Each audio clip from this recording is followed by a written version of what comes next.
Yo, what is up guys, and welcome to another Honkai Star Rail video. So today's video topic will be all about light cones, which are essentially the weapon equivalent in Honkai Star Rail. In this guide, I will be offering you guys some general tips on light cones as well as some mistakes to avoid while selecting and prioritizing which light cones to upgrade. After that, I'll be going over each path and their available light cone options for both free-to-play and spenders. Hopefully, by the end of this video, with the help of all the provided information, you guys will be able to select the most optimal light cone for your characters. Alright, let's begin. Starting off with some general tips and mistakes to avoid. The first general tip and mistake to avoid is to avoid over-investing in 3-star light cones. Of course, there will be some exceptions. First off, I'm going to show you guys the differences between the base stats of a 3-star, 4-star, and 5-star light cone. So for a 3-star light cone right here, we have 846 HP, 370 attack, and 198 defense. Also, I forgot to mention these base stats are at max level. So for a 4-star light cone, you'll have 952 HP, 476 attack, and 330 defense. And for a 5-star light cone, you'll have 1058 HP, 529 attack, and 396 defense. Keep in mind that these base stats will differ between different 5-stars and 4-star light cones, but this is just a general idea of what their stats are like at max level. The stats provided from light cones are considered part of your base stats.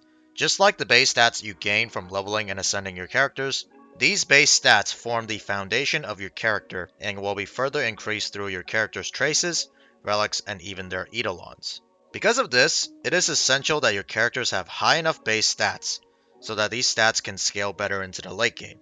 This allows your characters to not only deal more damage but also be durable enough to survive endgame content. I'm going to use Genshin Impact and their weapon system in comparison to Honkai Star Rail's light cones. For the longest time, I got away with using a 3-star weapon on my healer in Genshin Impact called Thrilling Tales of Dragon Slayers, only at level 1, Refinement level 5, which is equivalent to Superimposition 5 in Honkai Star Rail. This 3-star weapon has an amazing passive and only attack as the base stat, which is a good thing because Barbara doesn't need to do damage, her job is only to heal and keep my team alive. However, in Honkai Star Rail, since light cones provide both offensive and defensive base stats, it is generally better to invest into a 4-star or 5-star light cone rather than fully committing to a 3-star light cone. And for the next general tip and mistake to avoid, it's to try not to spread yourself too thin when it comes to leveling your light cones. Much like leveling too many characters, if you level too many light cones, you'll find yourself running dry on light cone resources in no time. And it's even worse for light cones because you cannot grind for light cone EXP material, unlike character EXP material in Honkai Star Rail. You'll either need to wait patiently for either EXP materials from daily login missions, events, the battle pass, or spend your Trailblazer power to farm them. Yeah, I really wish I could just farm light cone EXP material, much like in Genshin Impact when it comes to weapon EXP material. All you have to do is just smash a bunch of rocks, to the point where you become overcapped with weapon EXP materials 2 years later. So when it comes down to which light cone to prioritize, it usually goes your damage dealers DPS, tanks, defensive supports, your healers, and then last your supports or your buffers. Your light cones for your DPS and tank typically want to be maxed out for the most damage and survivability. Light cones for your healer and supports should be leveled, but you can afford to slack a bit and not fully upgrade them. For example here, my healers and supports don't have their light cones fully upgraded. My Ting Young's light cone here is at level 50. I could technically ascend it one more level and get it to level 60. Natasha doesn't even have a Abundance light cone on her. I just put Landau's Choice on here because I got a better Preservation light cone for March 7th and the Fire Trailblazer. So this is just like a leftover light cone that I'm putting on her temporarily. Once I have enough material to ascend and level up a Abundance light cone, I'll definitely be replacing this one for my Natasha. And on my Bailu, I only have a level 40 Abundance light cone, which I actually don't plan on leveling any further because I do have better options when it comes to Abundance light cones, such as this one, and this one, which I will be leveling later on. But for now, this is just going to be a temporary slotted Abundance light cone for my Bailu. I'd recommend you guys do the same. Do some limit testing and see how far you're able to push before you hit a wall. Once you hit that wall, for example, your healer starts dying, your support starts dying, everyone on your team starts dying because your healer isn't able to heal enough, then further upgrade their light cones.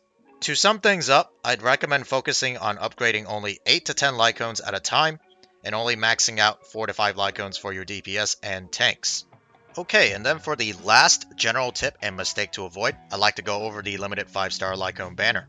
It's 80 summons to guarantee a 5-star Lycone, and there's a 75% rate up for the limited 5-star Lycone.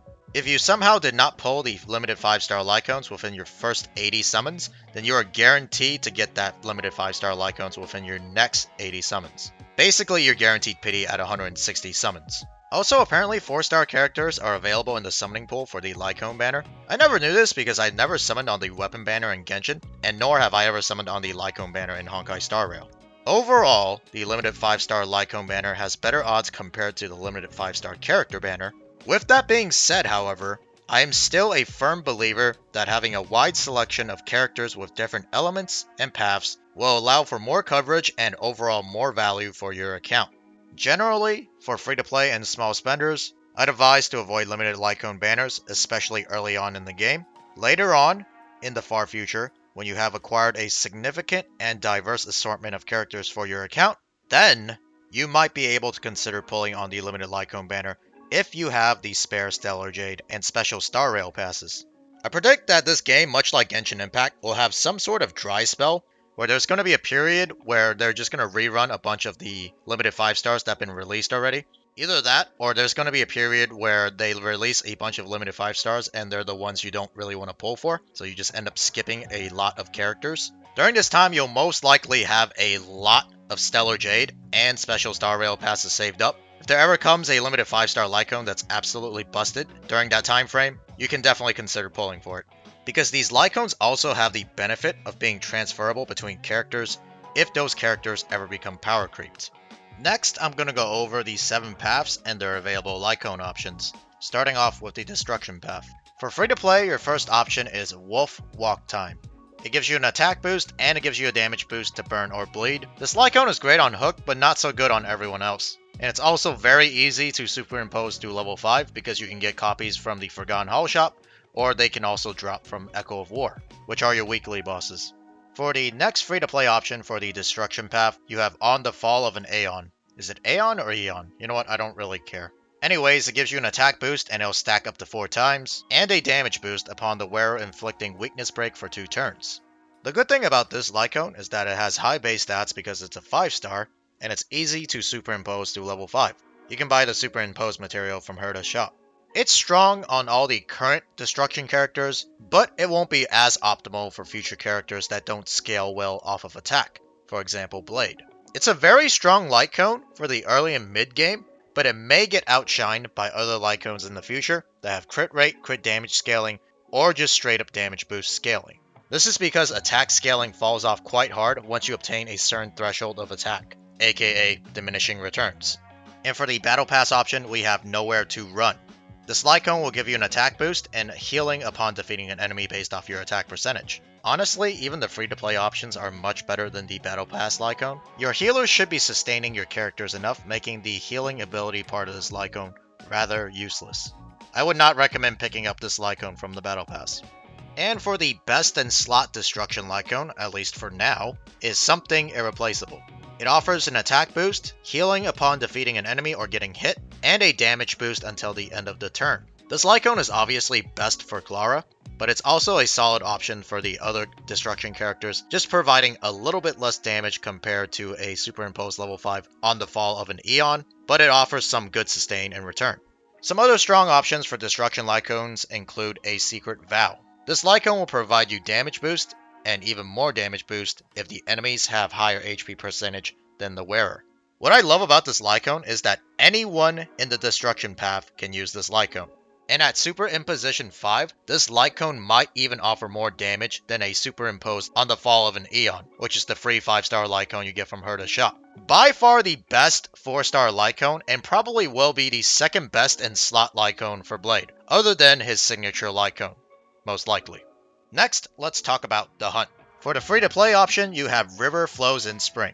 And this Lycone will give you a speed boost and damage boost, but this boost will be lost upon taking damage. In all honesty, the buffs are solid, but I hate the double-edged sword effect of this Lycone. It's a solid choice for people who have Jeopard or players who are confident enough to maintain the buff, and it's easy to superimpose to level 5 because you can get copies from the Forgotten Hall shop, and it can drop from the Echo of War weekly bosses. I just personally dislike this Lycone, but if you guys are confident enough to maintain the buff, it's actually a pretty decent Lycone. And for the next free-to-play option, and my personal favorite, is Cruising in the Stellar Sea.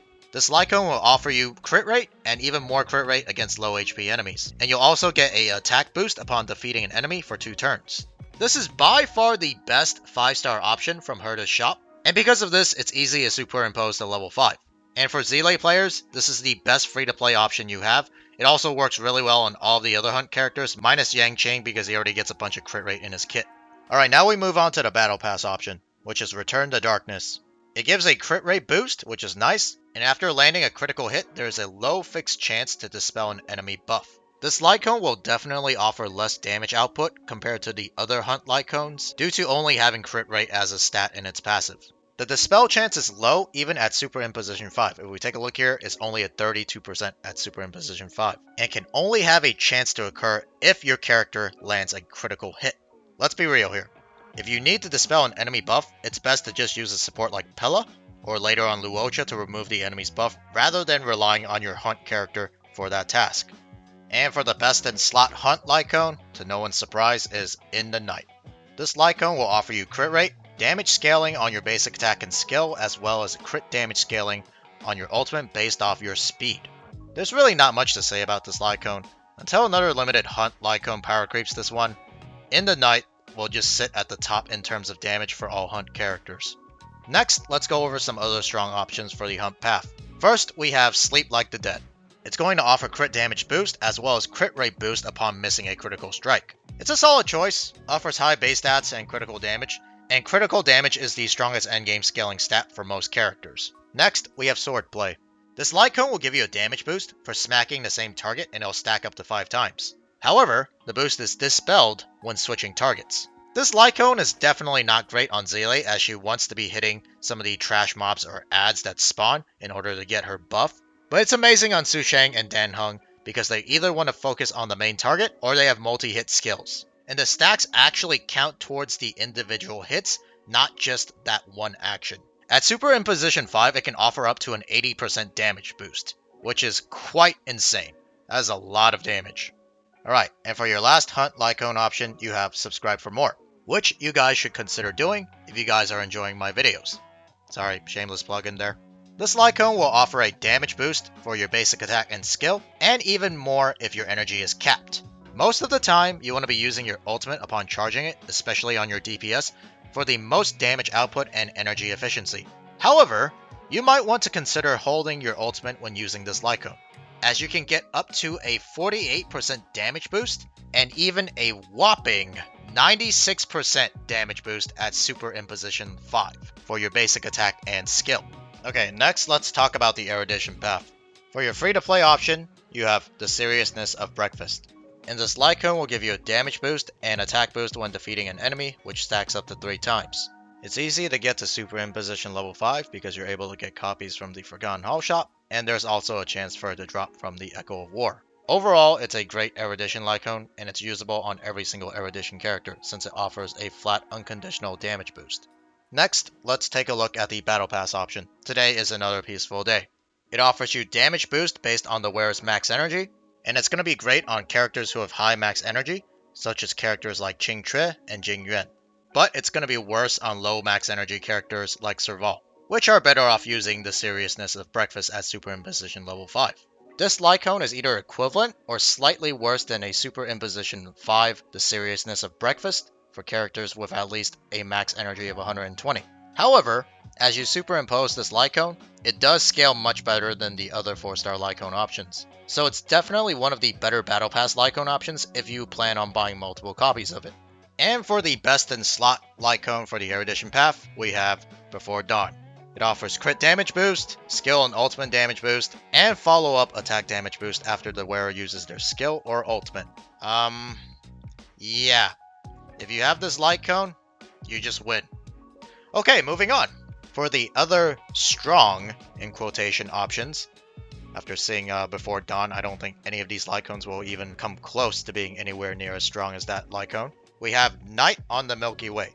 It offers a conditional attack buff that stacks up to 5 times, and a 1-turn damage boost upon the wearer weakness breaking an enemy. Okay, let's start off with the positives. It has high base stats, since it's a 5-star Lycone, but the passive when compared to Before Dawn is a literal joke. I mean, sure, you'll get a huge attack boost at the beginning of the fight if there's a lot of enemies, so once you kill all those enemies, then you just lose the attack buff, and this Lycone becomes complete poop. I mean, if you manage to pull it, I guess this Lycone is a pretty solid choice if you don't have Before Dawn. Otherwise, I wouldn't really go out of my way to obtain this Lycone. And for the last erudition Lycone option, we have the Birth of the Self. And it's going to offer follow-up attack damage boost and even more if the enemies are at low HP. It's a solid alternative Lycone choice for Jing Yuan, as well as other erudition characters with follow-up attacks like Herta and Himiko. Okay, let's move on to the Harmony path. For your free-to-play option, you have Past and Future. It's going to offer a one-turn damage boost for the next ally taking action after the wearer uses their skill. This Lycone is going to be great on characters like Bronya, who can advance forward their allies for this buff, or Ting Young, who can boost the allies' energy, allowing them to cast their ultimate and take the next action for this buff. Of course, it's easy to get to Superimposition level 5, because you can get copies from the Forgotten Hall shop, and it also has a chance to drop from the Echo of War. Now we have the Battle Pass option. Carve the Moon, Weave the Clouds. And it's going to apply a random buff. It's either going to be attack, crit damage, or an energy regeneration buff at the start and whenever the wearer begins their turn. All the buffs are pretty useful, and you can't really go wrong with this Lycone. It's definitely not the best in slot Lycone for any of the Harmony characters at the moment, but of all the Battle Pass Lycones, it's definitely the safest pick. For the best in slot Harmony Lycone, we have But the Battle Isn't Over. This Lycone is going to offer energy regeneration, and it will recover a skill point after the wearer uses their ultimate on an ally. And last, it also offers a one-turn damage boost to the next ally taking action when the wearer uses their skill. Every Harmony character at the moment can benefit from the energy regeneration and the skill point regeneration as well. Of course, this Lycone is best in slot, specifically for Bronya. For the other strong options, we have Dance Dance Dance. And this Lycone will advance forward all allies when the wearer uses their ultimate. To be fair, this could be argued to be the best in slot Harmony Lycone, just because of how impactful advance forward all allies can be. You can put this Lycone on Bronya, and when she ults, her allies will just deal a bunch of damage and completely wipe the enemies. For Ting Young, she can use her ultimate and supercharge one of your hyper carries, and then they can nuke the opponent with their ultimate. And even with Asta's ultimate, it'll just make everyone go into turbo speed mode. Your characters will basically be taking multiple turns and the opponents will never get a turn. So yeah, this Lycone is definitely really strong. If you have a copy of it, I definitely would recommend you level it up. And for the last Harmony Lycone option, we have Planetary Rendezvous. This Lycone will give a damage boost to allies with the same damage type as the wearer. I believe that this Lycone will become more viable as more Harmony characters are introduced. And it's going to be extremely powerful later on when we're able to craft monotype teams. For now, it's still a pretty solid option. You can put it on someone like Ting Young and have Jing Yuan on your team, and this will offer a pretty solid damage boost to Jing Yuan. Alright, now let's talk about the Nihility Lycones. For your free-to-play option, you have Fermata. And what this Lycone is going to do, it's going to provide you break effect boost and damage boost to enemies who are debuffed with either shock or wind shear. This Lycone will be really strong on Kafka, and no, it's not just because she's in the picture, but because she actually has DOT damage scaling off her break effect percentage, and she also applies shock. Sampo, or Shampoo, if you guys like to call him that, can also use this Lycone because of his ability to apply wind shear. And of course, this Lycone is easy to get to Superimposition level 5, because you can get copies from the Forgotten Hall shop, and it also has a chance to drop from the Echo of War. Okay, and then for the Battle Pass option, we have We Will Meet Again. Okay, so what this Lycone does is after the wearer uses their basic attack or skill, it'll deal additional damage equal to a percentage of the wearer's attack to a random enemy that has been attacked. Currently, I don't really see the purpose of this Lycone outside of the additional damage. Maybe it might have some future synergy with Silverwolf's talent, where she has a chance to apply one of her bugs whenever she attacks an enemy. And that's if this additional damage even counts as an attack. To be on the safe side, I would not recommend picking up this Lycone from the Battle Pass. And for our best in slot Nihility Lycone, we have In the Name of the World. This Lycone will offer a damage boost to debuff enemies, as well as give you effect hit rate percentage and an attack boost when the wearer uses their skill. Overall, a very solid Lycone. Every Nihility character can use this, and it has high base stats because it's a 5-star.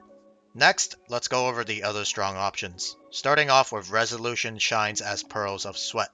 Basically what this Lycone does is whenever the wearer smacks someone, it basically has a chance to apply a defense shred.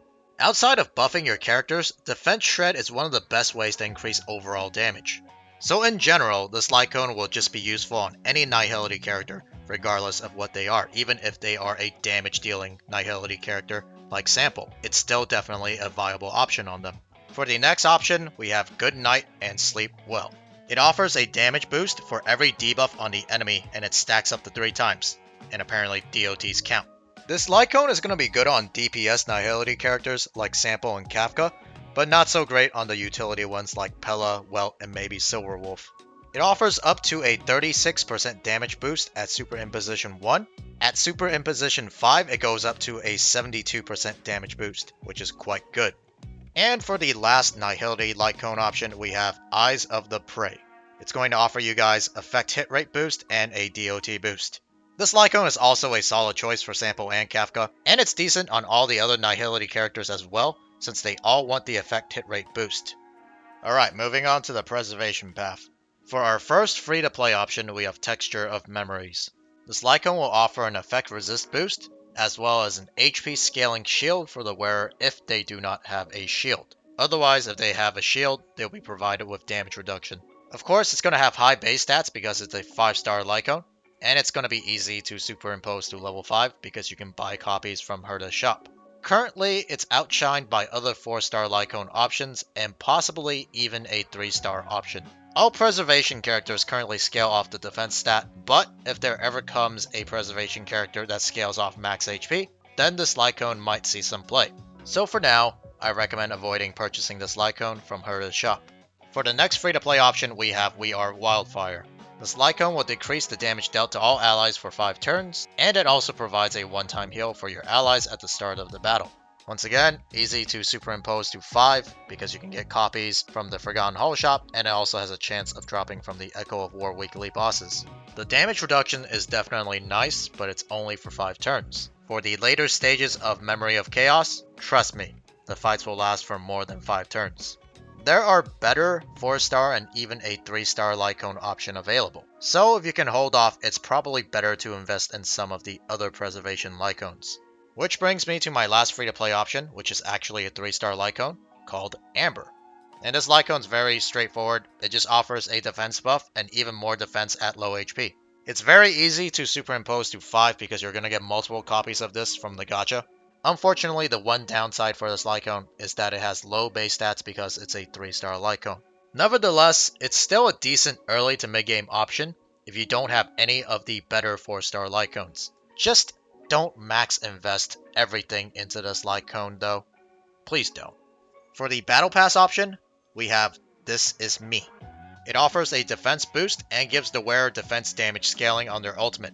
It's a cute Lycone, just like March 7th. But the job of a tank is to shield and take damage for the team, not to deal damage. I wouldn't really recommend picking up this Lycone from the Battle Pass unless you are missing some of the top tier 4-star Lycones, which I will be going over shortly. For the best in slot preservation Lycone, we of course have Moment of Victory. This Lycone is going to offer you guys defense and effect hit rate boost, and it also increases the chance for the wearer to be attacked. And if the wearer is attacked, they get even more defense until the end of the wearer's turn. This Lycone is literally made for Japart and March 7th, because they both greatly benefit from the defense boost as well as the effect hit rate boost. Fire Trailblazer can also use this Lycone, but personally I believe one of the 4-star options actually suits him or her better. Which brings me to the other strong options available, starting off with Day 1 in My New Life.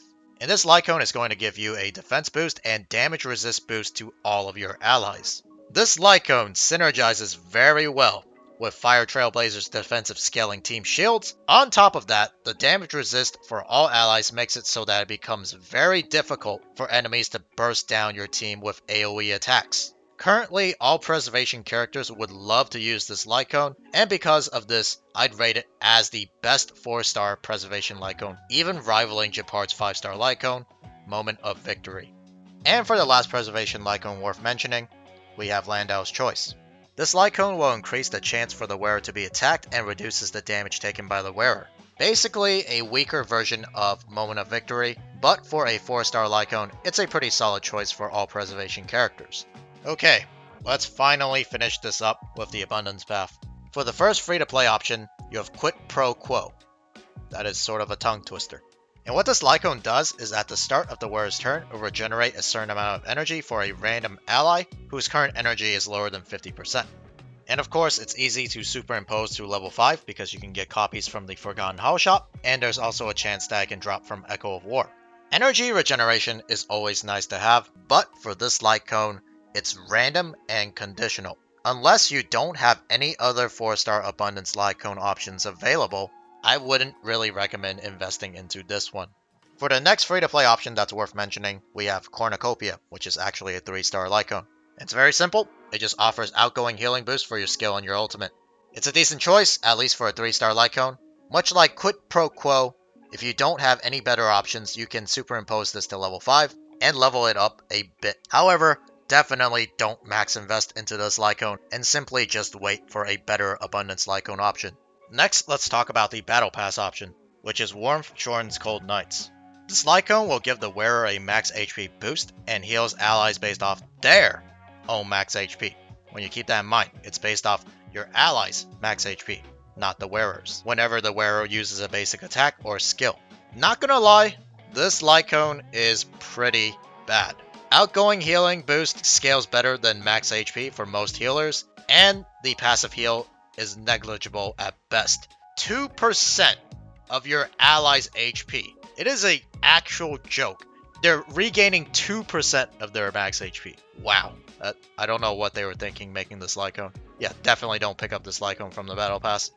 And for the best in slot Abundance Lycone, surprisingly enough, in my opinion, is not a 5-star Lycone. It is Perfect Timing. And what this Lycone does is it's going to provide an effect resist boost and outgoing healing boost based off a percentage of the wearer's effect resist. Now hear me out. This Lycone might seem underwhelming, especially early on in the game, but once you stack enough effect resist on your healer, and you get this Lycone to Superimposition level 5, this Lycone offers the most outgoing healing boost out of all the Abundance Lycones. Alright, let me show you guys real quick. At Superimposition level 5, this Lycone can provide up to 20% outgoing healing boost. If we take a look at the 5-star Abundance Lycone here, this one, even at Superimposition 5, only gives up to 20% outgoing healing boost. This one here goes up to 24% at Superimposition level 5. This one is only 20% at Superimposition 5. On top of that, effect resist is essential to have on your healers. Imagine if your healer is frozen, impaired, mind control, etc., whatever debuff you can think of, and your team is in dire need of healing. You're basically screwed at that point. Lastly, this Lycone just offers stats that every healer wants. The other Abundance Lycones either have HP scaling or offer outgoing healing boost on a specific skill or ultimate. Luocha, who is surprisingly enough the character in this Lycone picture, is a future Abundance character that scales off attack percentage and his ultimate deals damage rather than heals. This Lycone will most likely be his second best in slot Lycone other than his signature limited 5-star Lycone, most probably. So please, trust me guys, if you guys own this Lycone, max invest into it and you won't regret it. Okay, let's talk about the other strong Abundance Lycone options. Starting off with Time Waits for No One. It's going to provide a max HP boost and outgoing healing boost, as well as basically additional damage whenever an ally attacks, scaling off a percentage of the wearer's healing amount. It's a very strong Lycone on Natasha and Bailu, but it won't be as good on Luocha, but still a really good option just because of the high base stats and outgoing healing boost. Next, we have Post-Op Conversation. What this Lycone does is it increases the wearer's energy regeneration rate by a percentage, and increases their outgoing healing whenever they use their ultimate. Generally, a very good Abundance Lycone. I kinda wish the outgoing healing boost was for both the skill and ultimate, but that would probably make this Lycone a little bit too broken. And for the last Abundance Lycone option, we have Shared Feeling. What this Lycone does is it increases the wearer's outgoing healing by a percentage, and then when using their skill, they'll regenerate a certain amount of energy for all allies. I can see this Lycone being situationally better or worse than Post-Op Conversation. Generally, you are mostly using your basic attack and healing with your ultimate on your healers, so the energy regeneration part of this Lycone's ability loses a bit of value. However, the outgoing healing boost, while a bit less, doesn't have any restrictions unlike post-op conversation. So this Lycone might be better in situations where you need to heal your allies when using your skill. Overall, still a solid abundance Lycone that's worth investing into. Okay guys, well that's going to be it for this Honkai Star Rail video. If you guys have any questions or have anything to add, please let me know in the comments below. And if you guys enjoyed this video, please make sure to leave a like, subscribe, or join if you wish to support my channel even further. But other than that, I'll see you guys in the next Honkai Star Rail video. Peace!